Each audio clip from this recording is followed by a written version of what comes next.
She was a young woman chasing a dream, documenting and traveling America in her van, documenting the entire adventure and sharing moments of love and freedom with her online followers. But behind the carefully curated Instagram post was a much darker reality, one that would end with national headlines, desperate searches, and a haunting discovery in the Wyoming National Wilderness. Tonight, we revisit one of the most haunting cases in recent history.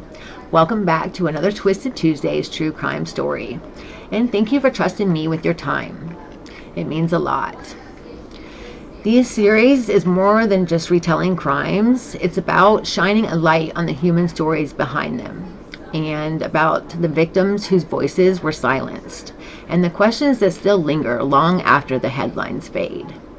Tonight, we're going to dive into one of the most talked about cases of the last decade. It's a story that gripped the nation in real time, with every update breaking across news outlets, every video clip dissected, and every clue leading millions of people to feel like amateur detectives. But beneath the viral headlines and the media frenzy was a girl, a young woman who should have been safe and protected. But instead, her cries for help went unanswered until it was too late. This is the story of Gabby Petito. Her name was Gabrielle Venora Petito, but everyone knew her as Gabby. She was born on March 19, 1999, in Blue Point, New York, a small hamlet on Long Island. Gabby grew up in a blended family, loved by her parents, Nicole Smith and Joe Petito, and supported by her step-parents, Jim Smith and Tara Petito.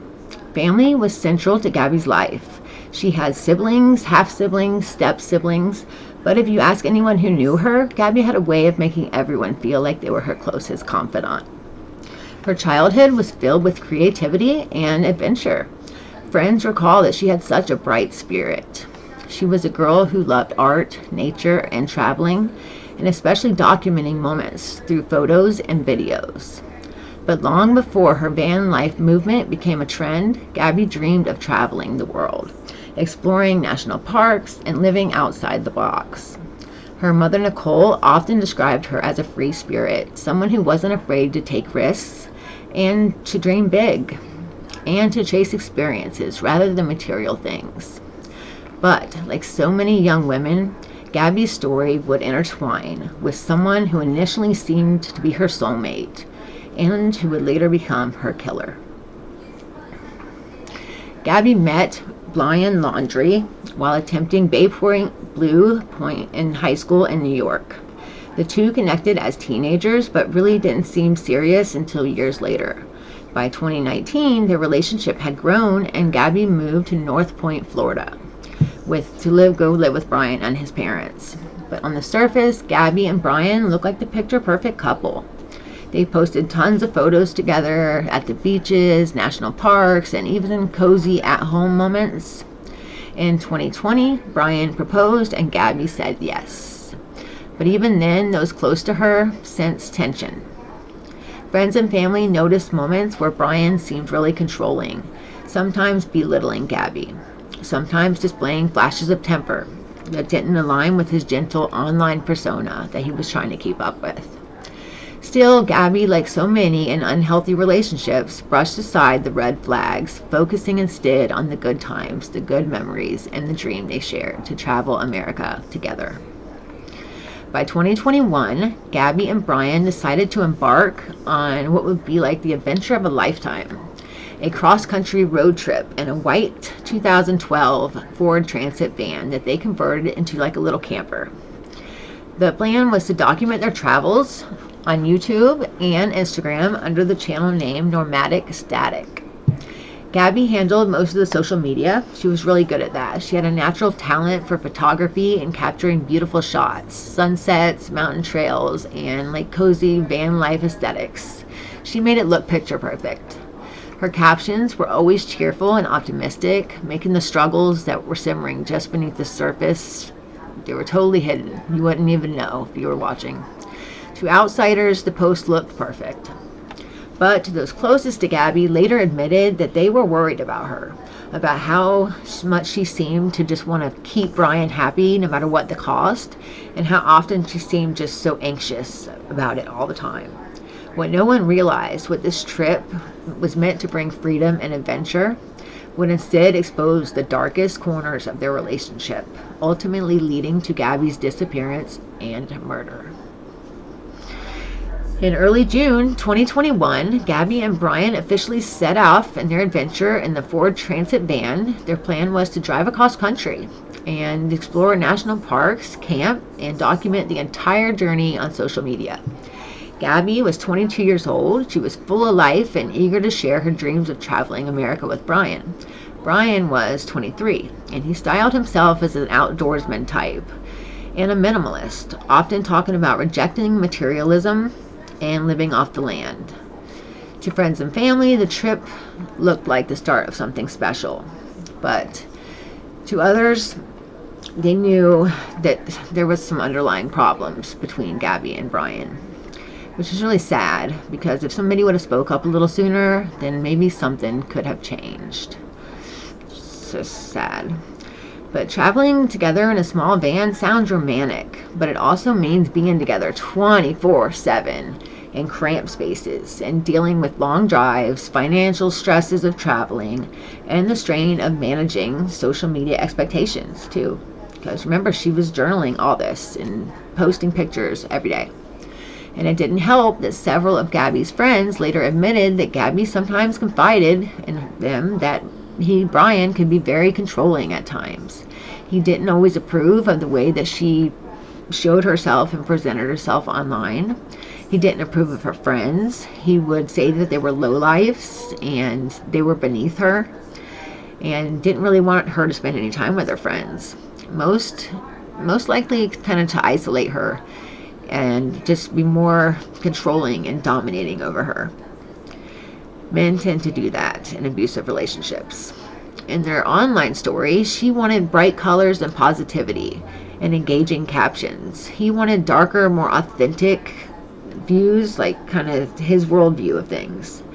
Even in their photos, careful observers can see moments where Gabby leans towards him with bright energy and he kind of postures away and closed off and distant.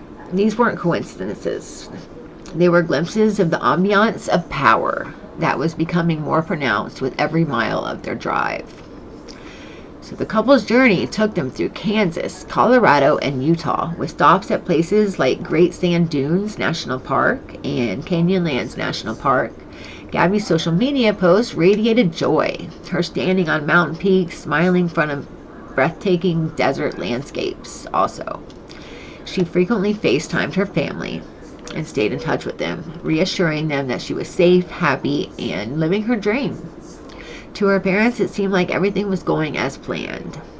But even then, small details did raise some questions. Gabby's mother, Nicole Smith, would later recall that Gabby sometimes seemed anxious on the phone, as if she was trying to downplay something.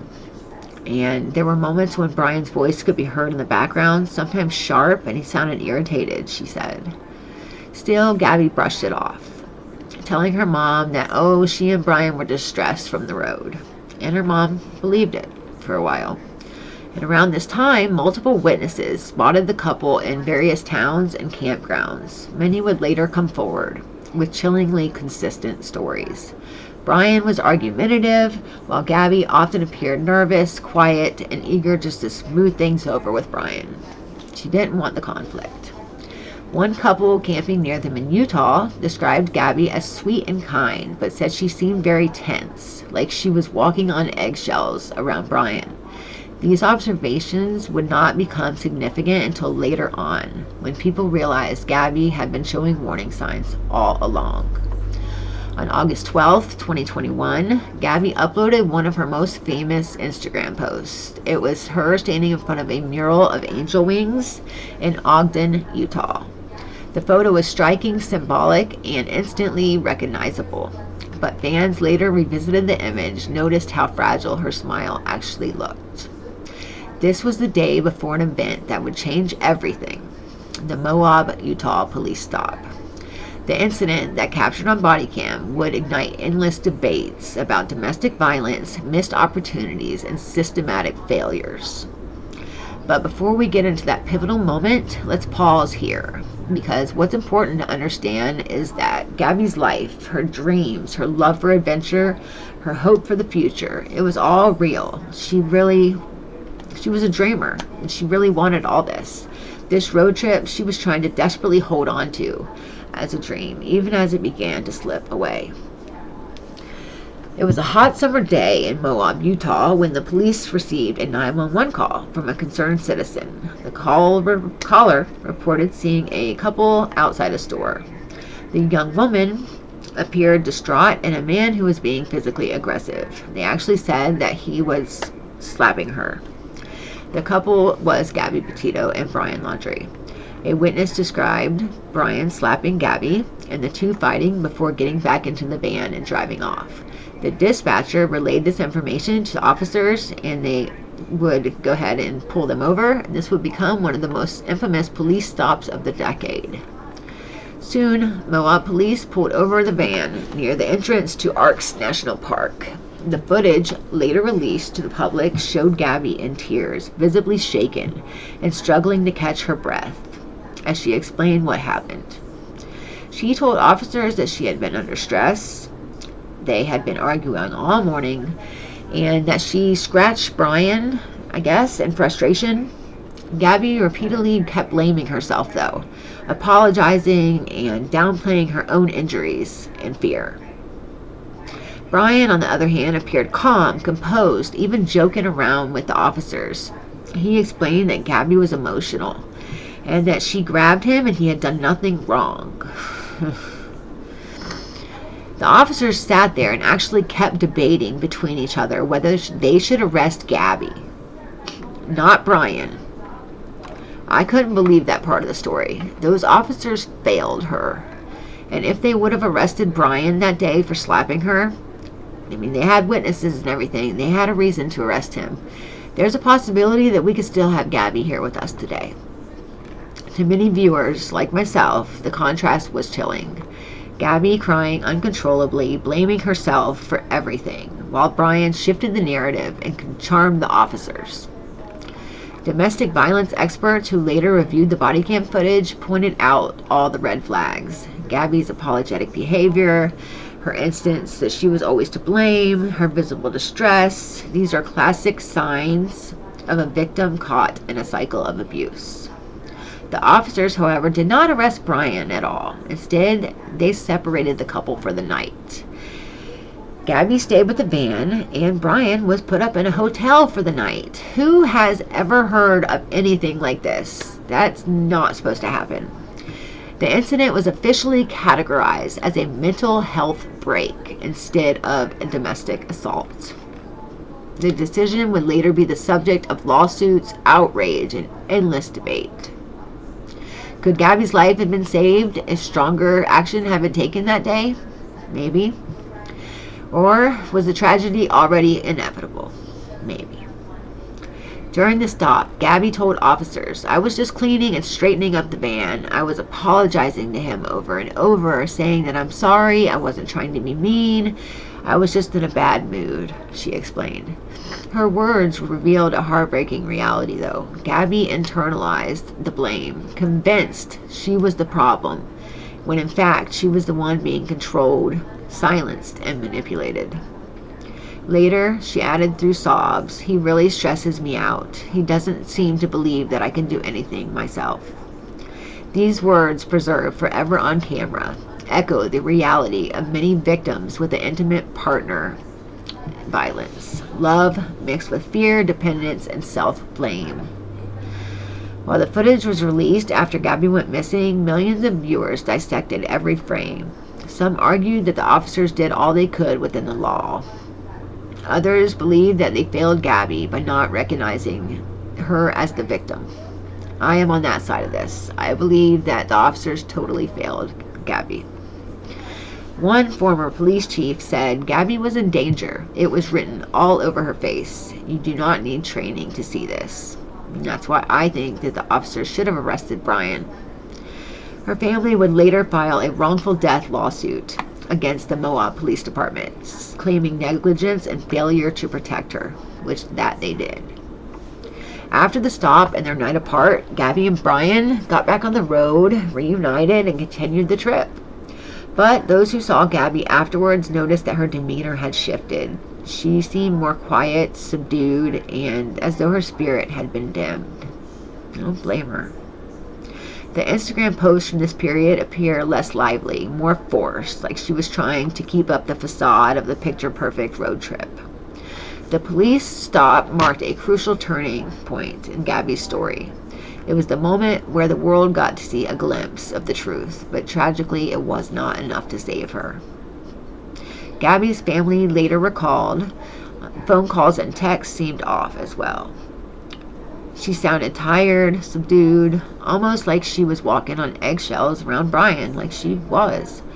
There were moments when her mother, Nicole Smith, asked if she was okay, and Gabby would reassure her that she was okay, but the words didn't carry the same brightness as before, and her mother did become worried. It was clear that something had shifted in her demeanor.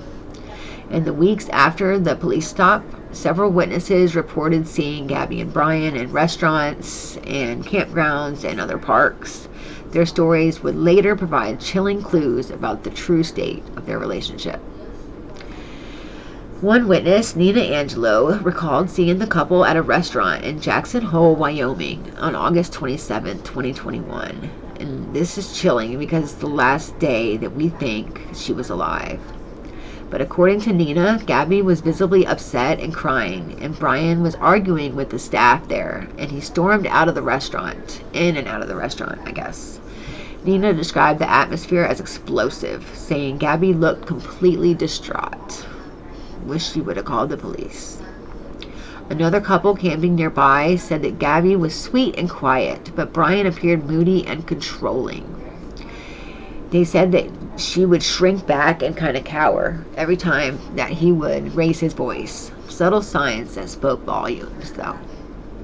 These accounts would later form a timeline of escalating conflict, a timeline that ended with her vanishing. Around the same time, Gabby's mother received two strange text messages. On August 27th, the first message referred to Gabby's grandfather on his first name instead of Grandpa. Something very completely different and out of character for her. Nicole immediately felt something was off. On August 30th, another text come through that said, "No service in Yosemite." Gabby's family instantly doubted that she had written it. The wording didn't sound like her, and more importantly, her family knew that she wasn't anywhere near Yosemite. She was in Wyoming, thousands of miles away.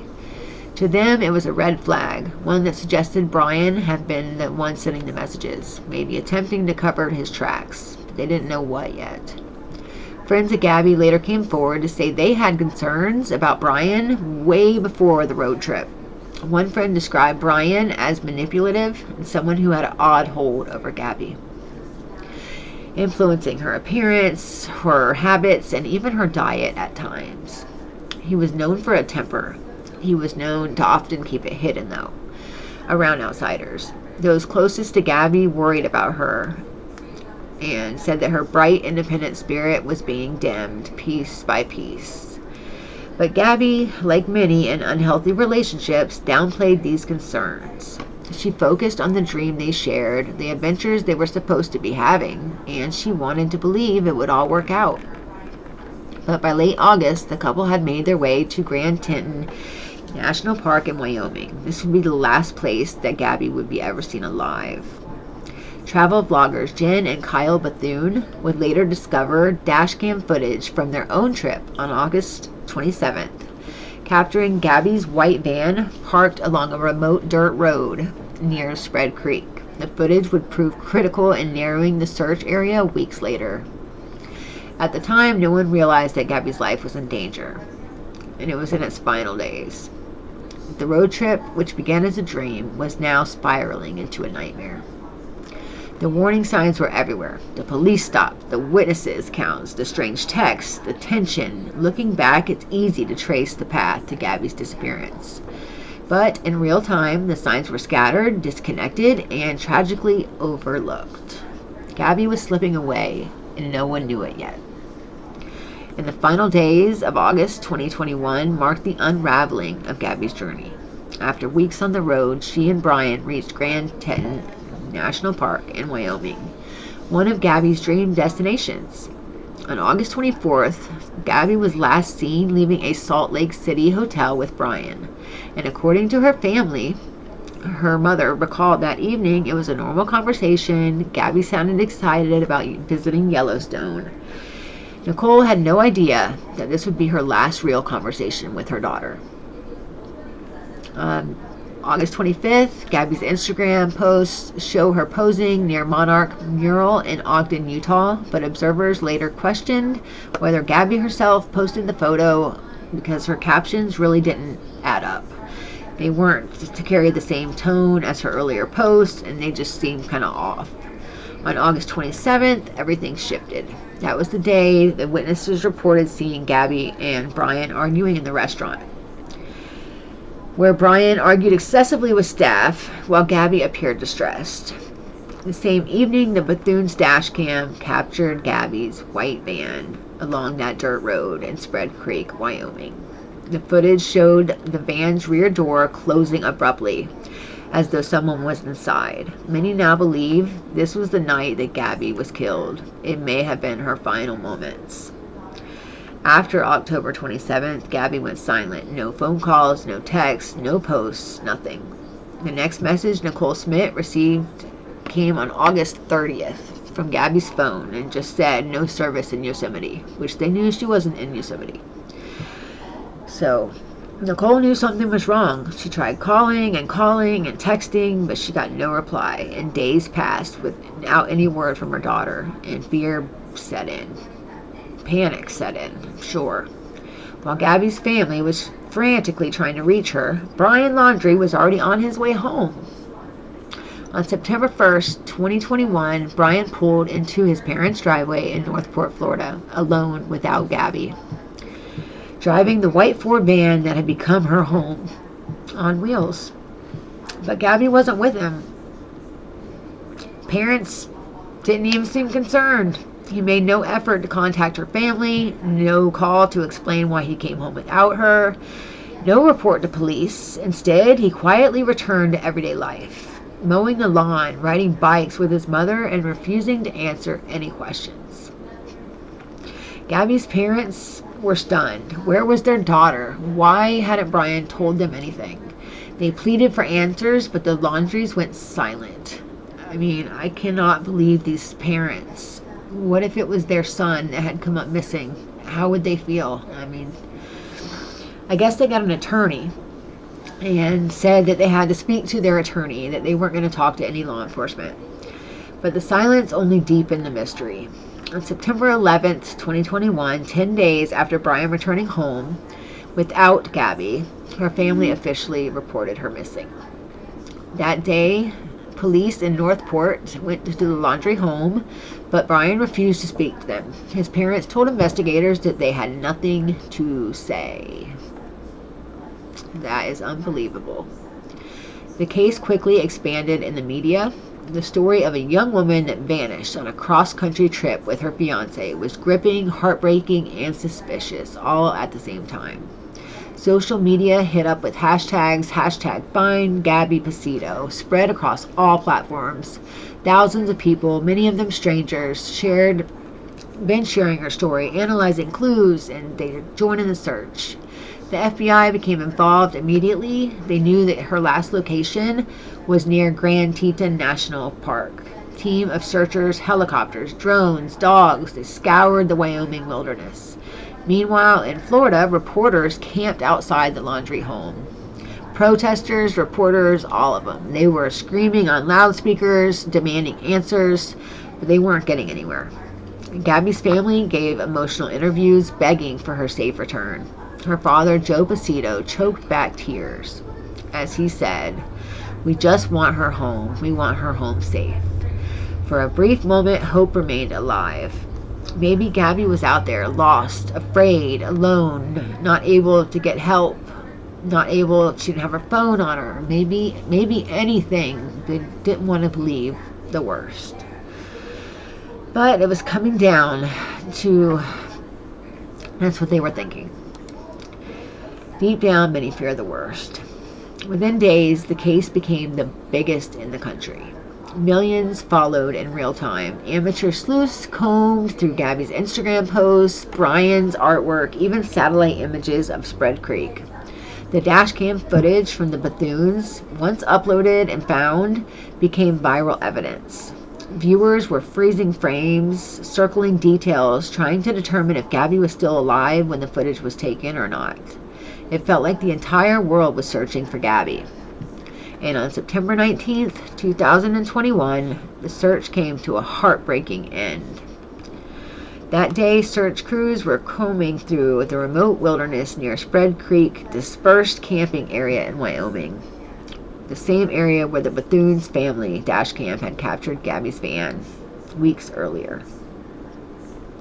It was there, hidden among the bush, that investigators made the discovery that no one wanted, a body matching Gabby Petito's description. So sad. The search that had gripped the nation was over. The worst fears of her family and millions of strangers were confirmed. The following day, the FBI held a press conference. The agent at the podium carefully delivered the news, his voice steady yet solemn. Earlier today, human remains were discovered consistent with the description of Gabby Petito. Full forensic identification has not yet been completed, but her family has been notified. It was official. Gabby Petito was gone. The FBI extended their condolences, visibly shaken by the tragic outcome. Across the country, vigils were held, candles lit up neighborhoods, strangers placed flowers and photos of Gabby. And her story, though devastating, became a rally cry for domestic violence victims everywhere. It would take several weeks for the coroner's report to come back. On October 12, 2021, the Teton County coroner confirmed Gabby's cause of death, which was homicide by manual strangulation. The manner of death revealed the horror of Gabby's final moments. Strangulation is one of the most personal forms of murder. It's a crime of control, rage, and dominance. And it suggested not only violent, but intent. The report also indicated that Gabby's body had likely been there for 3 to 4 weeks before being found. That placed her death around the last time she was seen in late August. That's why we're thinking that it's the 27th of August. That was her last day. Gabby's family was devastated. They returned to New York to bury their daughter on September 26, 2021, at Molly's funeral home in Holbrook, New York. Hundreds attended. Mourners wore blue ribbons, which was Gabby's favorite color, and remembered her as a light in their lives instead of all the bad. Her father, Joe Petito, delivered an emotional eulogy. He said, "If you're watching this and you're in a bad relationship, leave it. Leave now. Take yourself out of it now. Don't wait. It may not be too late." And he is so right. His words struck a chord with countless viewers who streamed the service online. Gabby's death became more than a tragedy. It became a wake-up call for anyone living in the shadows of abuse. What made Gabby's story so unique was the outpouring of support from people who never even knew her. Across social media, hashtags like Justice for Gabby and Gabby Petito trended worldwide. Murals were painted in her honor. Strangers left letters at makeshift memorials. Her case became a mirror reflecting the dangers of domestic violence, a story that could belong to countless others. But while Gabby's family mourned, another question loomed, larger every day. Where was Brian Laundrie? By the time Gabby's remains were recovered, Brian had already vanished, and his parents told police on September 17th, 2 days before Gabby was found, that they hadn't seen their son in days, claiming that he had left for a hiking trip nearby in the Carlton Reserve, Florida, and never returned. This revelation raised eyebrows. Had Brian been missing for days, or are his parents just delaying reporting it?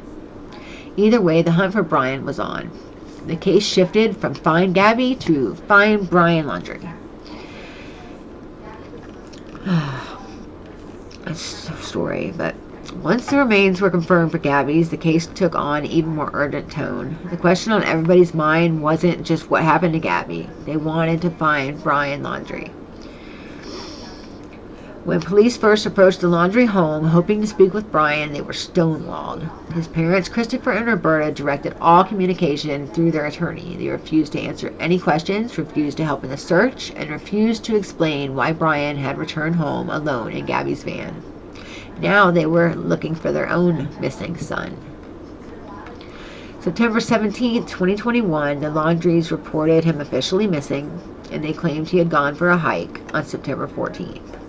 Immediately, local and federal law enforcement launched a massive search. Drones, swamp buggies, canines, airboats, and dive teams scoured the wetlands, battling alligators, snakes, and flooded terrain. It's in pretty much the marshlands of Florida. The search cost millions of dollars and lasted for weeks, yet day after day there was no trace of Brian. Meanwhile, the public became consumed with this case. The story was everywhere, from nightly news broadcasts to TikTok sleuths dissecting every detail. Police and people across the country, there was alleged sightings of Brian in the Appalachian Trail, in Alabama, in the Bahamas. None were confirmed. Theories, though, spread like wildfire, as they always do. Was he hiding underground? Was he still alive at all? Did his parents help him escape? Those were the questions going through everybody's minds. The FBI issued a federal arrest warrant, not for Gabby's murder at that point, but for bank fraud, because Brian had used Gabby's credit card to take out $1,000 after her death, strengthening the case that he was on the run. As the search intensified, protesters gathered more and more outside the Laundrie home daily. They shouted through megaphones, demanding answers, holding signs, "Justice for Gabby." The Laundries, they rarely emerged. On rare occasion, they would come out and mow the lawn, or they'd be seen running an errand, but they would have nothing to say. They were cold and heartless and almost surreal. The Petito family openly criticized them, accusing them of stonewalling investigators and delaying justice. The Carlton Reserve search dragged on for over a month. Crews found tents, campsites, and personal items, but nothing definitely linked to Brian. Each day without progress just deepened frustration around everywhere. Was he truly in the swamp, or had he escaped somewhere else? Is what everybody was starting to think. But still, the FBI pressed forward. By mid-October, the search area shifted to a smaller section of the reserve because his parents finally, I guess they were worried about him, so they finally gave the officers a little bit more to go on about where he may have entered. That morning, Christopher and Roberta Laundrie themselves joined law enforcement in searching the Carlton Reserve. Within hours, they stumbled upon a backpack, a dry bag, and a notebook that had belonged to Brian. Nearby, partial submerged in the swamp, were human remains. DNA testing later confirmed what they already suspected. The remains belonged to Brian Laundrie. The manhunt was over. The story that had consumed the nation ended in the Florida wetlands. But the questions were far from answered. When Brian Laundrie's skeletal remains were confirmed on October 21st, 2021, investigators were finally able to close one chapter of the case. But with his death came many new questions. What really happened to Gabby? Why had he fled? And what, if anything, did he leave behind? The answer lay in a single notebook found near his body. Recovered alongside his backpack and dry bag was a notebook that was badly water damaged from weeks out in the swamp. FBI analysts carefully restored it, revealing his final words, a chilling confession.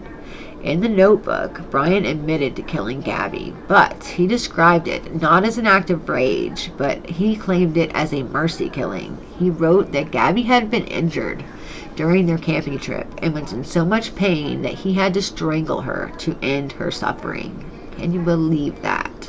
What a creep. The FBI quickly dismissed this explanation as self-serving, thank goodness, and the autopsy showed clear evidence of manual strangulation and deliberate prolonged act of violence. Experts noted that strangulation is almost never instantaneous. It takes several minutes, during which Gabby would have fought for her life, and that's horrible. Brian attempted to reframe this murder as compassion, only underscored his manipulative motive even more. On January 22nd, 2022, the FBI released its final report on the case. It concluded that Brian Laundrie was solely responsible for the murder of Gabby. The report noted the notebook confession, the use of Gabby's credit card, and the evidence placing Brian at Spread Creek. The statement read, "All logical investigative steps had been concluded in this case. The investigation did not identify any other individuals involved in the tragic death of Gabby Petito." It was the official close of the case, but not an end of pain for the family. The role of Brian's parents remained controversial. Many accused Christopher and Roberta Laundrie of aiding their son, whether by providing him with the supplies, delaying the report of him missing, or refusing to cooperate with investigators.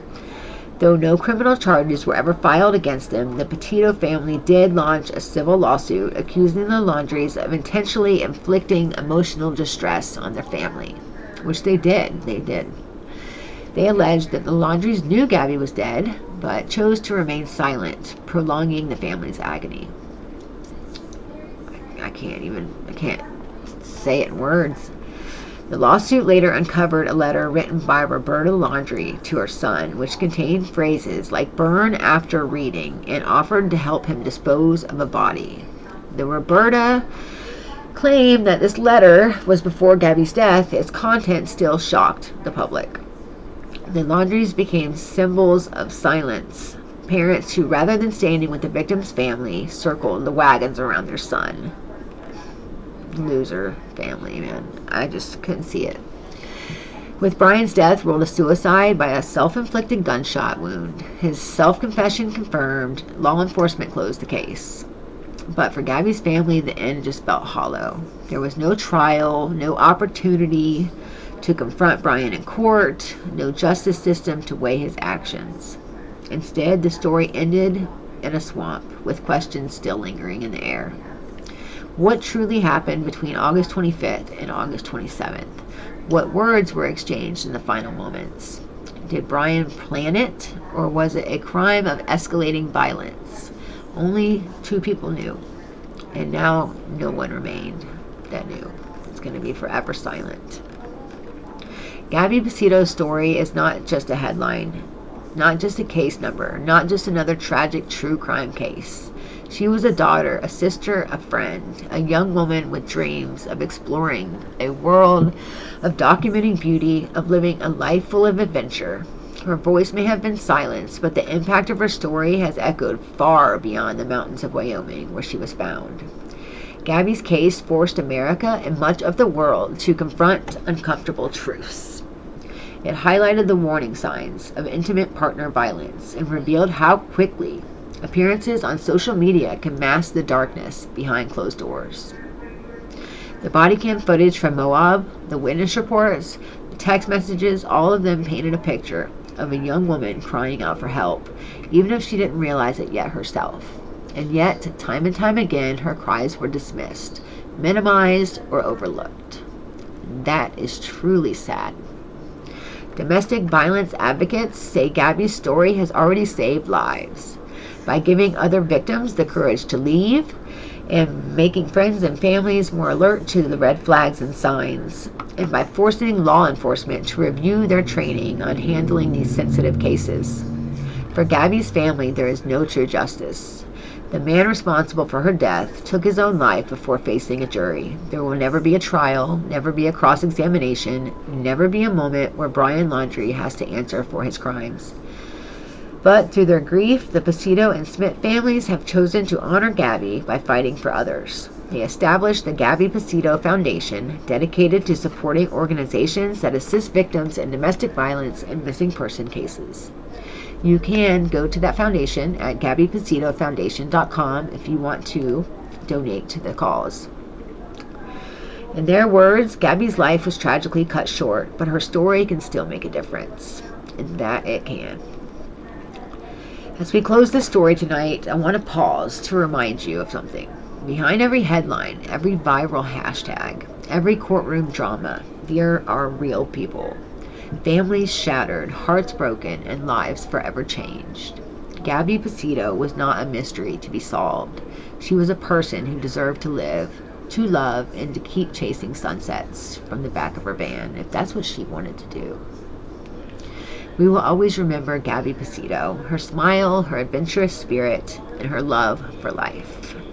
May her memory be a light in the darkness, and may her story remind us all to listen for the voices of those who feel silenced. Thank you for joining me for another Twisted Tuesday True Crime Story special. If Gabby's story touched you, please consider supporting organizations that help with domestic violence. If you or someone you know are in a dangerous relationship or need help, please know there is help available. In the United States, you can call the National Domestic Violence Hotline at 1-800-799-7233.